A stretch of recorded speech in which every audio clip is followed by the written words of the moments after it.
Assalamualaikum warahmatullahi wabarakatuh. Selamat bergabung kembali di kelas perpajakan 2. Pada pertemuan ketiga kali ini, materi yang akan kita bahas masih melanjutkan materi kita di pertemuan kedua, yaitu tentang pajak penghasilan orang pribadi. Namun kali ini kita akan lebih membahas tentang tata cara perhitungan pajak penghasilannya untuk orang pribadi yang sumber penghasilannya berasal dari usaha dan juga pekerjaan bebas, dan orang pribadi tersebut melakukan pembukuan terhadap aktivitas transaksi keuangan yang dilakukan dalam usahanya. Baik, saya akan kembali membagikan materi yang akan kita bahas pada pertemuan 3 kali ini. Perhitungan pajak penghasilan yang akan kita bahas kali ini berfokus pada orang pribadi yang menjalankan usaha ataupun pekerjaan bebas, dan orang pribadi tersebut menyelenggarakan pembukuan dalam mencatat transaksi keuangan yang terjadi dalam usaha ataupun pekerjaan bebasnya. Pertama, kita mau bahas terlebih dahulu, apa sih bedanya antara usaha dan pekerjaan bebas? Nah, pada dasarnya usaha ataupun pekerjaan bebas itu sama-sama kegiatan usaha ya, sama-sama suatu kegiatan yang dilakukan oleh orang pribadi untuk memperoleh penghasilan, dan penghasilannya tersebut itu bukan berasal dari dia bekerja pada satu pemberi kerja, jadi bukan berasal dari pegawai ya, tapi dari usaha. Nah, yang membedakan itu adalah jenis usahanya. Nah, kalau yang masuk ke dalam kegiatan usaha, itu kegiatannya bersifat lebih umum. Contoh, yang masuk ke dalam kegiatan usaha, misal penghasilannya berasal dari kegiatan perdagangan, dari kegiatan membuka salon kecantikan, dari usaha toko online, dari membuka aktivitas bengkel, dan lain sebagainya. Nah, sedangkan kalau pekerjaan bebas ini, jenis-jenis pekerjaannya itu lebih spesifik, bahkan dia membutuhkan keahlian khusus ya. Dan jadi pekerjaan bebas itu adalah pekerjaan yang dilakukan oleh seseorang yang mempunyai keahlian khusus dan tidak terikat oleh hubungan kerja ya. Jadi dia independen pekerjaannya. Nah, adapun jenis-jenis pekerjaan bebas itu sudah diatur dalam pasal 2 ayat 4 PP nomor 23 tahun 2018. Jadi, untuk memahami kegiatan usaha yang dilakukan orang pribadi tersebut masuknya kriteria usaha atau kriteria pekerjaan bebas, kita lihat aja jenis-jenis pekerjaan bebas yang dimaksud dalam pasal 2 ayat 4 ini. Nah, kalau misalnya kegiatan usaha tersebut tidak masuk dalam list atau daftar pasal 2 ayat 4 PP nomor 23 ini, maka dia masuk ke dalam kriteria yang menjalankan usaha. Nah, ini penting kita pahami. Kenapa? Karena ada sedikit perbedaan perlakuan dalam perhitungan pajak penghasilannya bagi orang yang menjalankan usaha maupun orang yang menjalankan pekerjaan bebas. Nah, ini adalah jenis-jenis pekerjaan bebas yang dimaksud dalam pasal 2 ayat 4 PP nomor 23 tahun 2018. Yang pertama adalah pekerjaan yang dilakukan oleh tenaga ahli. Nah, tenaga ahli yang dimaksud ini adalah tenaga ahli yang berdasarkan ketentuan perpajakan. Siapa aja yang masuk ke dalam kriteria tenaga ahli? Nah, untuk memudahkannya, kita bisa menyingkatnya nih, biasanya pakai istilah PAPANDA. Yang pertama adalah pengacara, akuntan, konsultan, penilai, arsitek, notaris, dokter, dan aktuaris. Nah, selanjutnya selain tenaga ahli, yaitu pekerja seni. Pekerja seni juga masuk ke dalam kriteria pekerjaan bebas, seperti pemain musik, pembawa acara, penyanyi, pelawak, bintang film, dan lain sebagainya. Itu masuk ke dalam pekerjaan bebas. Nah, berikutnya adalah olahragawan, penasihat, pengajar, pelatih, penceramah, penyuluh, dan moderator, pengarang, peneliti, dan penerjemah, agen iklan, pengawas atau pengelola proyek, perantara, petugas penjajah barang dagang, agen asuransi, dan distributor perusahaan pemasaran berjenjang atau penjualan langsung, dan kegiatan sejenis lainnya. Jadi, kalau misalnya orang pribadi usahanya itu tidak masuk ke dalam kriteria atau tidak masuk ke dalam daftar yang disebutkan dalam pasal 2 ayat 4 ini, maka perlakuannya itu mengacu kepada orang pribadi yang menjalankan kegiatan usaha.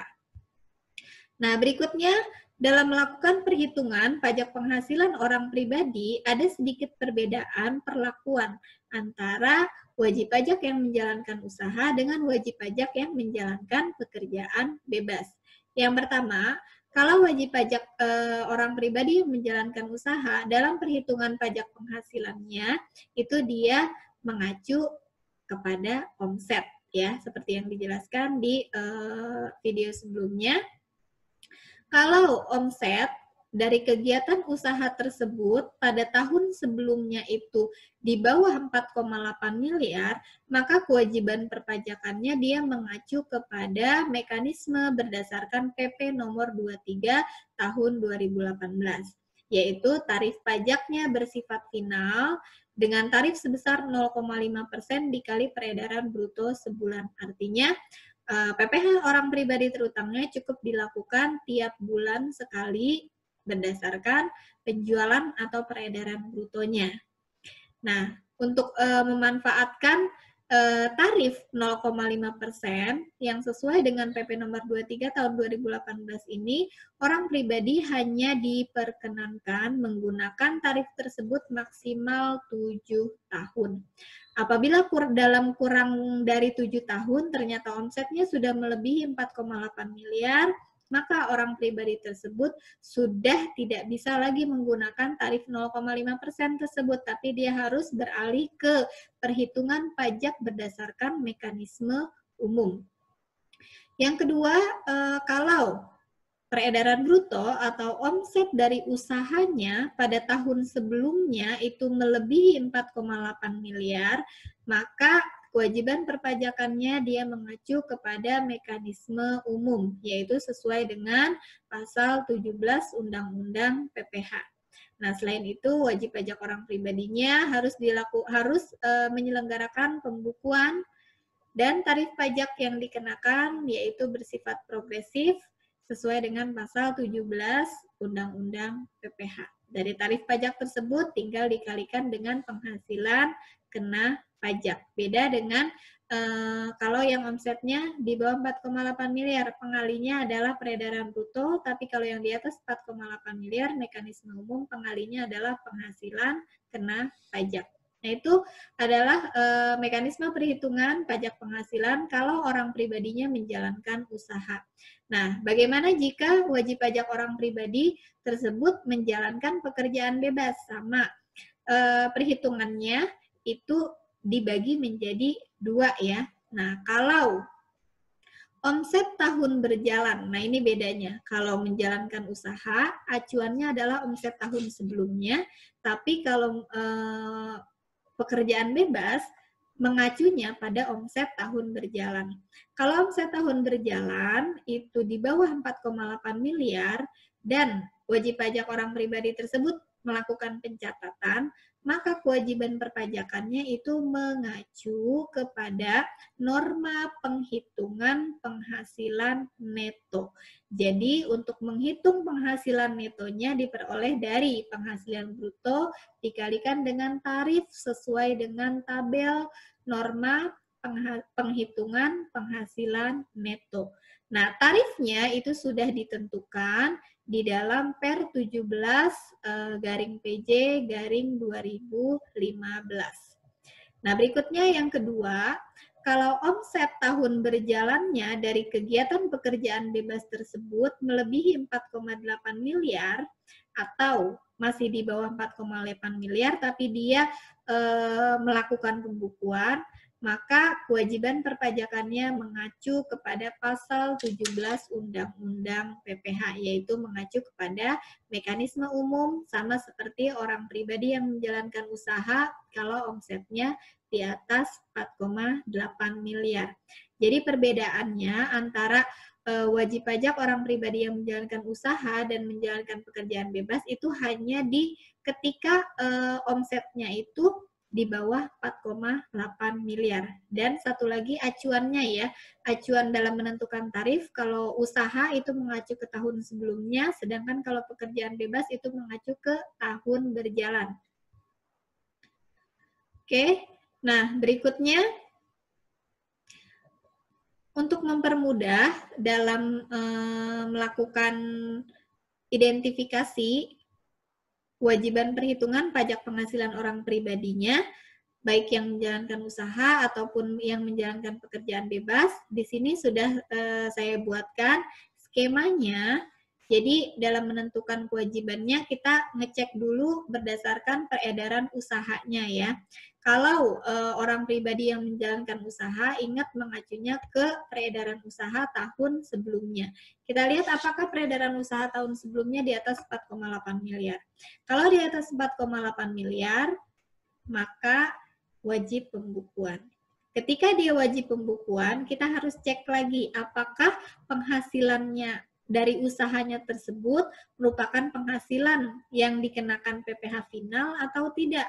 Kalau penghasilan tersebut dikenakan PPh final, seperti misalnya contohnya penghasilan yang berasal dari usaha jasa konstruksi, maka pada akhir tahun tidak perlu lagi dilakukan perhitungan PPh terutangnya.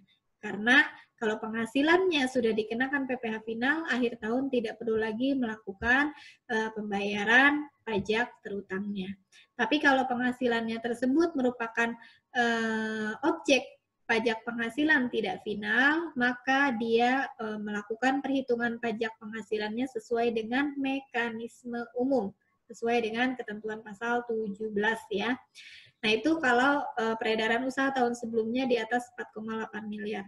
Nah, kalau peredaran usahanya di bawah 4,8 miliar, maka dia mengacu ke mekanisme sesuai dengan PP nomor 23 tahun 2018, yaitu tarif pajaknya 0,5% dikali peredaran bruto per bulan. Tapi kalau misalnya WPOP-nya tersebut dia tidak mau menggunakan tarif 0,5% ini, tapi dia memilih untuk menggunakan tarif sesuai dengan mekanisme umum, maka dia wajib melakukan pembukuan dan perhitungan PPh terutangnya mengacu ke pasal 17 Undang-Undang PPh. Nah, itu untuk orang pribadi yang menjalankan usaha. Nah, berikutnya, kalau untuk orang pribadi yang menjalankan pekerjaan bebas, sama acuan kita harus lihat dari peredaran usahanya dulu atau peredaran brutonya. Cuma ini dari tahun berjalan ya. Kalau dari tahun berjalan, di atas 4,8 miliar, sama seperti orang pribadi yang menjalankan usaha, dia wajib pembukuan, dan untuk penghasilan yang berasal penghasilan yang merupakan objek PPh tidak final itu harus dilakukan perhitungan PPh sesuai dengan mekanisme umum. Nah, sedangkan kalau peredaran usaha dari orang pribadi yang menjalankan pekerjaan bebas ini di bawah 4,8 miliar, maka dia bisa melakukan perhitungan penghasilan netonya itu mengacu kepada norma penghitungan penghasilan neto yang diatur dalam Per nomor 17 tahun 2015. Tapi ketika wajib pajak orang pribadi yang menjalankan pekerjaan bebas tersebut melakukan pembukuan atau memilih dia untuk dikenakan tarif sesuai dengan tarif umum, maka dia harus melakukan perhitungan pajak penghasilannya sesuai dengan mekanisme umum dan wajib melakukan pembukuan. Ya. Nah, berikutnya kita akan membahas langkah-langkah apa saja yang harus kita lakukan dalam melakukan perhitungan PPh orang pribadi. Nah, sebenarnya di sesi sebelumnya udah saya jelaskan juga ya, ada 5 langkah yang harus kita lakukan dalam melakukan perhitungan PPh orang pribadi. Pertama, kita cari dulu berapa penghasilan neto fiskalnya. Ya, penghasilan neto bisa dicari dengan 2 cara. Kalau kita menggunakan mekanisme ketentuan umum, maka penghasilan bruto dikurangi biaya, lalu ditambah atau dikurangi dengan koreksi fiskal. Kalau kita mengacu ke ketentuan umum, berarti kita harus ada laporan laba rugi, karena perusahaan, karena orang pribadi tersebut sudah diwajibkan melakukan pembukuan. Nah, cara yang kedua untuk memperoleh angka penghasilan neto fiskal itu bisa kita mengacu ke tarif norma penghitungan penghasilan neto. Nah, ini digunakan khusus untuk orang pribadi yang menjalankan pekerjaan bebas yang omsetnya di bawah 4,8 miliar. Maka penghasilan netonya bisa kita peroleh dari penghasilan bruto dikalikan dengan tarif norma penghitungan penghasilan neto. Yang kedua, kita harus tahu berapa yang berhak dijadikan pengurang penghasilan oleh wajib pajak orang pribadi tersebut. Berarti kita harus tahu status dari wajib pajak tersebut supaya bisa menentukan berapa nilai PTKP-nya, penghasilan tidak kena pajaknya. Nah, kalau kita sudah dapat angka poin 1, penghasilan neto fiskal, dan kita sudah memperoleh angka PTKP-nya berapa, maka kita bisa memperoleh penghasilan kena pajak yang berasal dari penghasilan neto fiskal dikurangi dengan penghasilan tidak kena pajak. Lalu kita carilah tarif PPh orang pribadinya yang sesuai, yaitu tarif sesuai dengan pasal 17 Undang-Undang PPh. Penghasilan kena pajak dikalikan dengan tarif, maka kita akan memperoleh yang namanya PPh terutang. Lalu kita cek lagi apakah dalam tahun berjalan ada pajak dibayar di muka yang bisa kita akui sebagai kredit pajak atau pengurang pajak penghasilan terutang. Oke, nah sekarang kita akan membahas contoh bagaimana perhitungan pajak penghasilan orang pribadi yang menjalankan usaha ataupun pekerjaan bebas dan dia melakukan pembukuan. Jadi kalau yang nanti melakukan pencatatan, kita akan membahas di sesi yang berbeda, yaitu di pertemuan keempat dan kelima. Oke, di contoh yang pertama ini kita lihat, Pardi adalah wajib pajak orang pribadi yang memiliki usaha perdagangan alat tulis kantor dan fotokopi. Nah, kita lihat dari jenis usahanya, dia tidak masuk ke dalam kriteria pekerjaan bebas. Jadi, dia masuk ke dalam kriteria yang menjalankan usaha. Pada tahun 2018, peredaran bruto usahanya sebesar 4,2 miliar.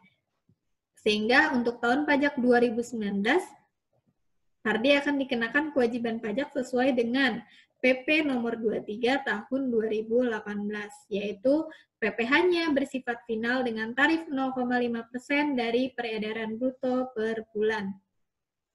Adapun peredaran bruto atau omset per bulan selama tahun 2019 adalah sebagai berikut. Nah, kita lihat di sini. Nah, untuk Januari, peredaran bruto dari usaha Pardi 310 juta, sehingga PPh final terutangnya yang harus disetorkan adalah 1.550.000. Nah, PPh final ini wajib disetorkan paling lambat tanggal 15 bulan berikutnya. Nah, bulan Februari 230 juta, dibayarlah PPh finalnya 1.150.000. Begitu juga untuk bulan Maret, April, Mei, dan seterusnya. Ternyata, sampai dengan bulan Oktober 2019, penghasilan neto, peredaran bruto dari usaha yang dilakukan Pardi ini sudah melebihi 4,8 miliar. Maka, untuk bulan November dan Desember, itu Pardi tetap melanjutkan menggunakan tarif 0,5%-nya, diselesaikan dulu tahun pajak 2019-nya. Baru nanti untuk tahun pajak 2020, Pardi sudah tidak boleh lagi menggunakan tarif pajak 0,5%, tapi dia wajib beralih menggunakan perhitungan sesuai dengan mekanisme umum, ya. Karena omset tahun 2019-nya sudah mencapai 5,8 miliar, di atas 4,8 miliar. Nah, berikutnya contoh yang kedua, kita akan membahas perhitungan pajak penghasilan orang pribadi yang menggunakan mekanisme umum, ya, yaitu berdasarkan perhitungan tarif pasal 17. Nah, kita lihat contohnya di sini. Ahmad memiliki usaha penjualan alat tulis kantor. Telah menikah dan menanggung secara penuh satu orang anak usia 3 tahun, berarti ini belum dewasa ya, karena anak kriteria dewasanya 18 tahun. Satu orang adik perempuan usia 15 tahun, serta satu orang ibu. Nah, adik itu sesuai pembahasan kita sebelumnya, dia tidak bisa dijadikan sebagai tanggungan dalam melakukan perhitungan penghasilan tidak kena pajak. Sehingga di sini status Ahmad itu adalah K2. Tanggungannya 2, yaitu yang terdiri dari anak usia 3 tahun dan juga ibu. Istri Ahmad bekerja pada suatu perusahaan dan menerima penghasilan hanya dari perusahaan tempatnya bekerja. Selama tahun 2019, penghasilan bruto yang diperoleh dari usaha Ahmad sebesar 6,5 miliar dengan biaya usaha sebesar 3 miliar. Setiap transaksi keuangan dibukukan sesuai dengan standar akuntansi yang berlaku. Jadi Ahmad melakukan pembukuan dalam melakukan pencatatan transaksi keuangannya. Adapun penghasilan neto istri Ahmad dari tempatnya bekerja adalah 150 juta. Selama tahun 2019 dan telah dipotong PPh pasal 21 sebesar 6.200.000. Istri Ahmad melaksanakan kewajiban perpajakannya tidak terpisah dari suami. Jadi mengikut kepada kewajiban perpajakan yang dilakukan suami. Nah, dari soal tersebut kita diminta untuk melakukan perhitungan PPh terutang Ahmad untuk tahun 2019.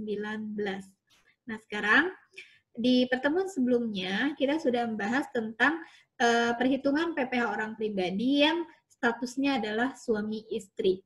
Nah, default-nya ketika wanita itu menikah, maka kewajiban perpajakan dan perhitungan pajak penghasilannya akan gabung kepada kewajiban perpajakan suami. Nah, kecuali penghasilan ataupun kerugian istri itu kan gabung dengan suami, kecuali istri hanya memperoleh penghasilan dari satu pemberi kerja dan telah dipotong PPh pasal 21. Sehingga untuk soal kasus ini, penghasilan yang diterima oleh istri Ahmad itu tidak digabung dalam perhitungan penghasilan neto dalam PPh terutang Ahmad ya.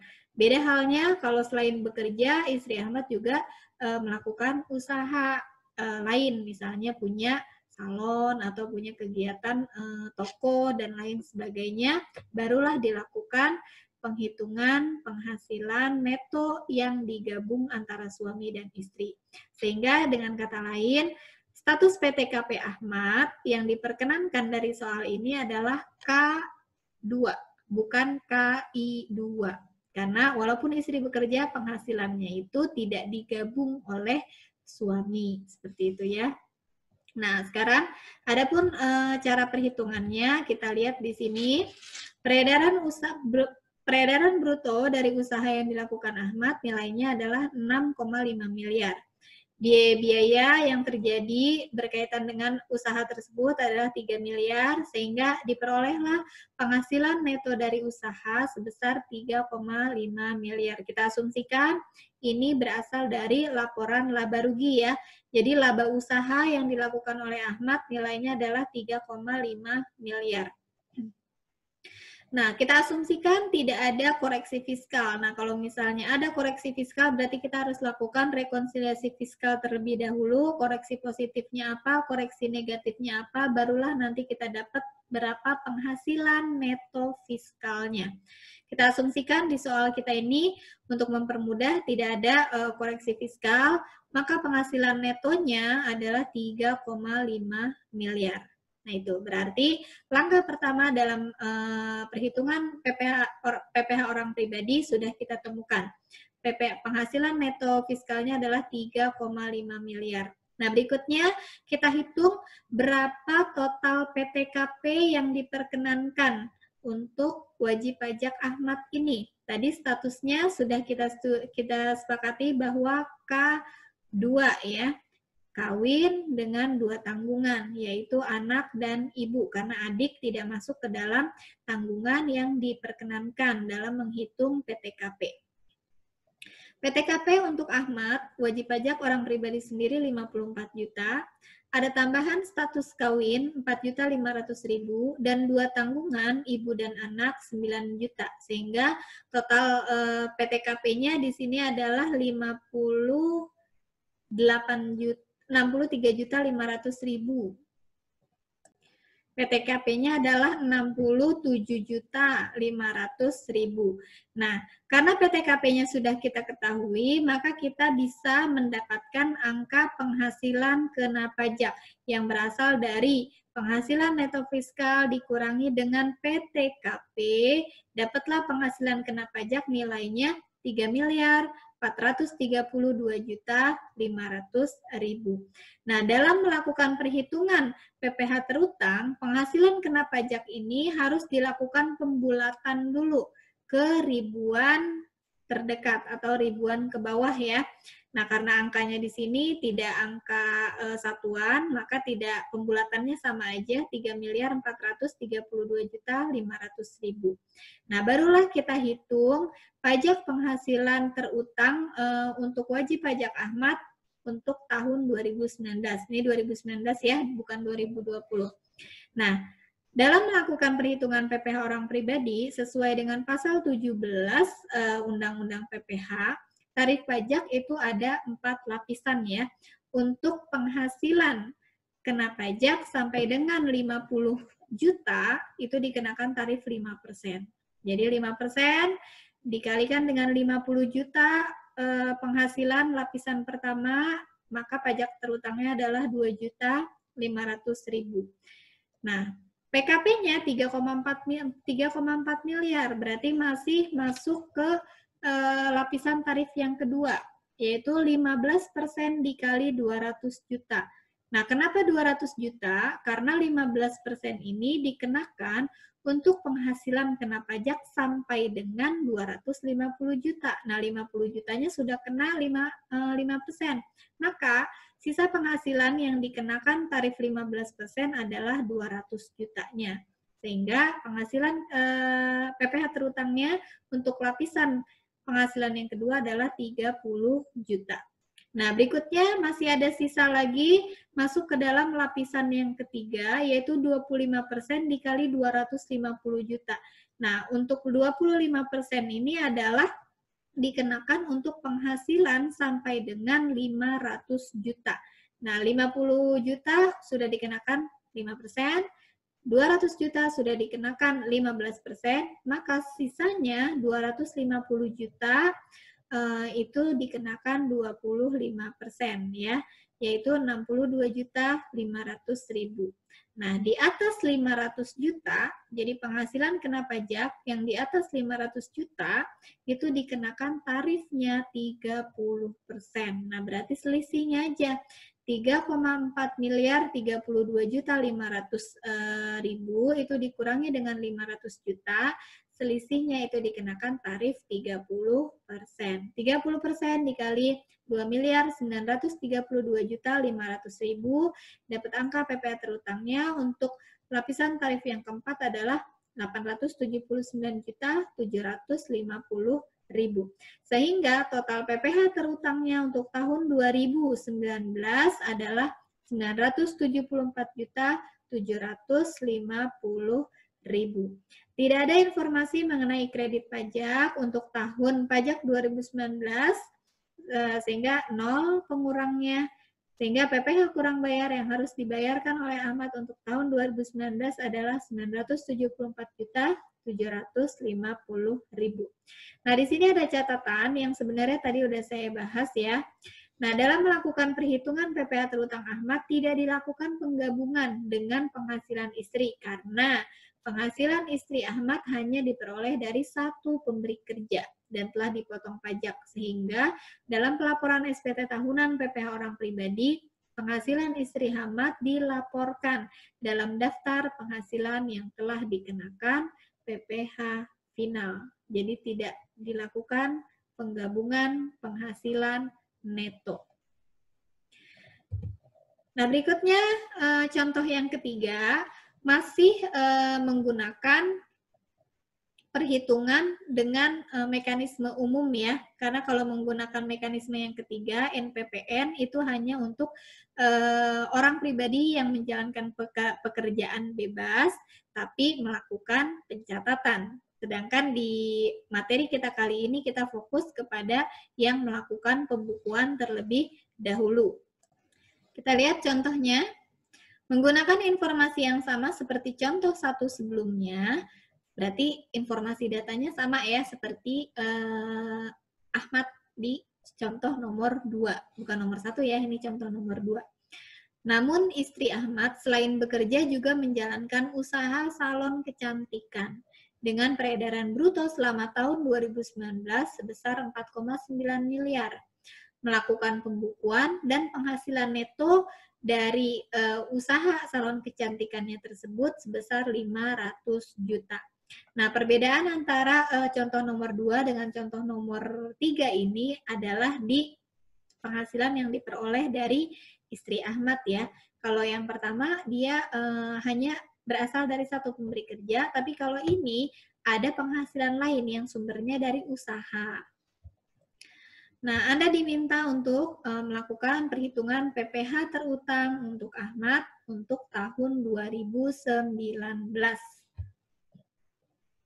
Nah, karena penghasilannya istri Ahmad tersebut bukan hanya berasal dari satu pemberi kerja, maka dalam perhitungan menggunakan mekanisme umum ini, dia harus melakukan penggabungan penghasilan neto. Jadi penghasilan neto suami berapa ditambah dengan penghasilan neto istri, baru nanti dihitung berapa PPh terutangnya. Nah, di soal kita kebetulan tadi masih mengacu ke soal nomor 2, yaitu kewajiban perpajakannya itu tidak terpisah dari suami ya. Oke, langkah pertama kita harus cari dulu penghasilan netonya. Penghasilan neto Agung sama seperti soal nomor 2 yaitu 3,5 miliar. Nah, sedangkan penghasilan neto istri itu 650 juta kita dapat atau kita peroleh dari 150 juta berasal dari penghasilan neto dari pekerjaan. Ini ya, kita kembalikan lagi ke soal. Nah ini, adapun penghasilan neto istri Ahmad dari tempat bekerja adalah 150 juta. Nah ditambah di soal kita yang nomor ketiga, itu disebutkan bahwa penghasilan neto dari usaha istri Ahmad itu adalah 500 juta. Sehingga dalam melakukan perhitungan PPHOP-nya, penghasilan neto istri menjadi 650 juta. Penghasilan neto gabungan sebesar 4 miliar 150 juta. Nah, untuk mempermudah, kita asumsikan tidak ada koreksi fiskal ya, sehingga penghasilan netonya totalnya menjadi sama 4 miliar 150 juta. Nah, dalam menentukan pengurang penghasilan neto, yang salah satunya adalah PTKP, berarti PTKP yang berlaku untuk soal nomor 3 ini statusnya adalah KI2. Kawin, penghasilan istri digabung dengan suami dengan 2 tanggungan. Nah, rinciannya seperti ini. Wajib pajak orang pribadi sendiri untuk Ahmad 54 juta, tambahan istri bekerja dengan penghasilannya digabung dengan suami itu adalah 54 juta lagi, status kawin 4.500.000 dan ada 2 tanggungan nilainya adalah 9 juta. Sehingga total PTKP yang bisa digunakan sebagai pengurang penghasilan neto itu adalah 121.500.000. Total penghasilan neto 4 miliar 150 juta dikurangi dengan total PTKP dengan status KI2 sehingga kita peroleh penghasilan kena pajaknya adalah 4 miliar 28 juta 500.000. Kita bulatkan ke ribuan ke bawah, nilainya menjadi 4 miliar 28 juta 500.000. Barulah kita hitung ulang berapa PPh terutang untuk tahun 2019. Sama seperti tadi, kita lakukan perhitungan berdasarkan tarif pajak penghasilannya. 5% untuk penghasilan sampai dengan 50 juta, 2.500.000. 15% untuk penghasilan sampai dengan 250 juta, karena 50 jutanya sudah dipakai di lapisan pertama, maka tersisa 200 juta, yaitu 30 juta. Lapisan ketiga 25% dikali 250 juta untuk penghasilan sampai dengan 500 juta ya. Sehingga PPh terutang untuk lapisan ketiga 62.500.000 dan sisanya 30% berasal dari 4.028.500.000 dikurangi dengan 500 juta. Dapatlah 3.528.500.000 dikali 30%, pajaknya 1.058.550.000. Sehingga total PPh terutang untuk wajib pajak Ahmad dengan penghasilan neto digabungan antara suami dan istri sebesar 1.153.550.000. Nah, ada kredit pajak sebelumnya sebesar 6.200.000 berasal dari penghasilan istri yang sudah dipotong PPh pasal 21 di tempatnya bekerja. Kalau di contoh nomor 2, kredit pajaknya itu tidak bisa diakui sebagai pengurang. Kenapa? Karena penghasilan istri diakui sebagai penghasilan yang dikenakan PPh final. Tapi kalau di sini, karena penghasilan neto istri dan suami digabung, maka kredit pajak yang telah dipotong juga bisa digunakan sebagai kredit pajak. Sehingga PPh kurang bayarnya adalah 1.147.350.000. Nah, ini ada tambahan catatan. Perhitungan PPh terutang Ahmad dilakukan penggabungan dengan penghasilan istri. Dan PPh 21 atas penghasilan istri dari pemberi kerja dapat diakui sebagai kredit pajak. Nah, seandainya, ya, apabila istri Ahmad menghendaki pemenuhan kewajiban perpajakannya secara terpisah dari suami, maka besarnya PPh terutang masing-masing sebagai berikut. Jadi ingat di penjelasan pada sesi 1 sebelumnya, kalau misalnya istri itu menghendaki melakukan kewajiban perpajakannya itu secara terpisah dari suami, perhitungan PPh terutangnya itu tetap dilakukan secara penggabungan terlebih dahulu. Kalau sudah kita gabung, kita peroleh PPh terutang secara gabungan, barulah kita lakukan perhitungan PPh untuk masing-masing. Suami berapa, istri berapa, berdasarkan proporsional penghasilan netonya. Nah, ini kita hitung kalau PPh misalnya istri Ahmad menjalankan kewajiban perpajakan secara terpisah dari suami, maka PPh terutang yang menjadi beban Ahmad adalah 3,5 miliar, itu adalah berasal dari penghasilan neto Ahmad ya, 3,5 miliar dibagi dengan 4.150.000.000 berasal dari penghasilan neto ya, dikalikan dengan total PPh terutangnya. Sehingga pajak yang harus dibayarkan oleh Ahmad adalah 967.644.578. Nah, sedangkan untuk PPh terutang yang menjadi beban istri adalah 650 juta dibagi dengan 4.150.000.000, yaitu berasal dari penghasilan neto gabungannya, dikalikan dengan penghasilan kena pajak. Sehingga total yang menjadi beban istri adalah 179.705.422. Dan PPh 21 yang telah dipotong dapat digunakan sebagai kredit pajak oleh istri. Jadi bayar pajaknya untuk istri Ahmad itu 179.705.422 bisa dikurangi dengan PPh 21 yang telah dipotong sebesar 6.200.000. Nah, itu adalah materi atau contoh perhitungan PPh pasal 21 untuk orang pribadi yang menjalankan usaha ataupun pekerjaan bebas yang melakukan pembukuan. Nah, untuk pertemuan berikutnya, di pertemuan keempat dan pertemuan kelima, kita masih membahas tentang PPh orang pribadi, namun yang menggunakan pencatatan dalam mencatat aktivitas transaksi keuangannya.